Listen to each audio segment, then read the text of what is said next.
Hi friends, మనం ఈరోజు నది మధ్యలో నెలకొన్న వీరభద్రుని గురించి తెలుసుకుందాము.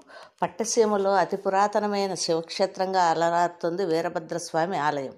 పవిత్ర గోదావరి నదిలో స్నానం చేసి ఇక్కడ స్వామిని దర్శించుకుంటే కోరిన కోరికలు నెరవేరుతాయని అంటారు. పెళ్లి కాని వారు ఆలయ ప్రధాన మండపంలో ప్రదక్షిణలు చేసి మొక్కుకుంటే త్వరగా పెళ్లిళ్ళు అవుతాయని భక్తుల నమ్మకం.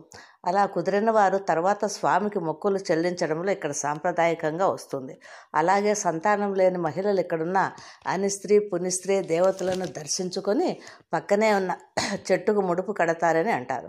వీరభద్రుడు భద్రకాళి సమేతంగా దర్శనమిచ్చి ఈ ఆలయానికి క్షేత్రపాలకుడుగా భూనీల సమేత భావనారాయణ స్వామి కొలువై ఉంటే కనకదుర్గ మహిషాసురమర్దిని గ్రామ దేవతలుగా భక్తుల పూజలు అందుకుంటున్నారు. తండ్రి దక్షుడు చేసిన అవమానం భరించలేక సతీదేవి అగ్నికి ఆహుతి అవుతుంది. అది విన్న పరమేశ్వరుడు ప్రళతాండం చేస్తూ తన జటాజూటము నుంచి ఒక జడను తీసి నేలకు కొట్టడంతో అందులో నుంచి వీరభద్రుడు బయటకొచ్చాడట.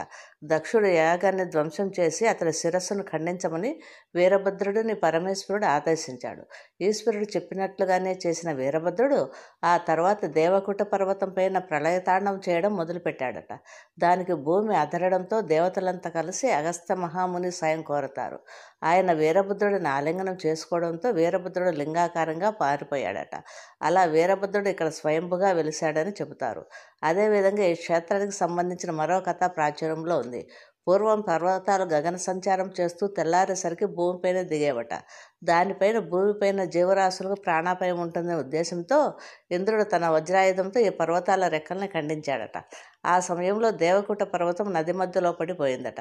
అయితే కొంతకాలం తర్వాత దేవకూట పర్వత రాజు నారదుడి సలహాతో శివ పంచాక్షరి మంత్రాన్ని జపించి శివుడి అనుగ్రహం పొంది తన పైన కూడా స్థిర నివాసం ఏర్పరచుకోమని శివుడిని వేడుకున్నాడట.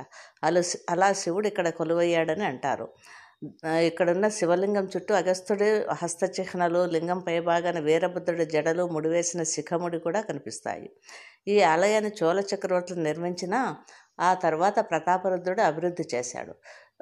ఈ ప్రాంతాన్ని ఏలిన రెడ్డి రాజుల్లో మంగభూపతి దేవుడు, లక్ష్మీనారాయణ దేవు అనే సోదరులు ఆలయం నిర్వహణకు ఎన్నో కానుకలు, అగ్రహారాలను కూడా సమర్పించారు. తర్వాత పోలవరం జమీందారు కొచ్చెర్లకోట జగ్గయ్య శివకేశవులిద్దరికి ఎన్నో విలువైన కానుకలు సమర్పించడంతో ఆ వంశం వాళ్ళు ఇప్పటికీ ధర్మకర్తలుగా వ్యవహరిస్తున్నారు. శివరాత్రి రోజున లింగోద్భవ కాలంలో స్వామికి ప్రత్యేక పూజలు నిర్వహిస్తారు. ఈ సమయంలో తూర్పుగోదావరి జిల్లా సీతానగరం గ్రామానికి చెందిన మట్టా కుటుంబకులు రాత్రంతా స్వామిని తిరునాళ్లలో ఊరేగించడం ఓ సాంప్రదాయంగా వస్తుంది. ఏటా ఈ నది మధ్యలో జరిగే శివరాత్రి ఉత్సవాలకు వచ్చే లక్షల మంది భక్తుల కోసం నెల రోజుల ముందు నుంచి అధికారులు ఏర్పాట్లు చేస్తారు. కార్తీక మాసంలో స్వామికి చేసే లక్షపత్రి పూజను చూసేందుకు 2 కళ్ళు చాలవు.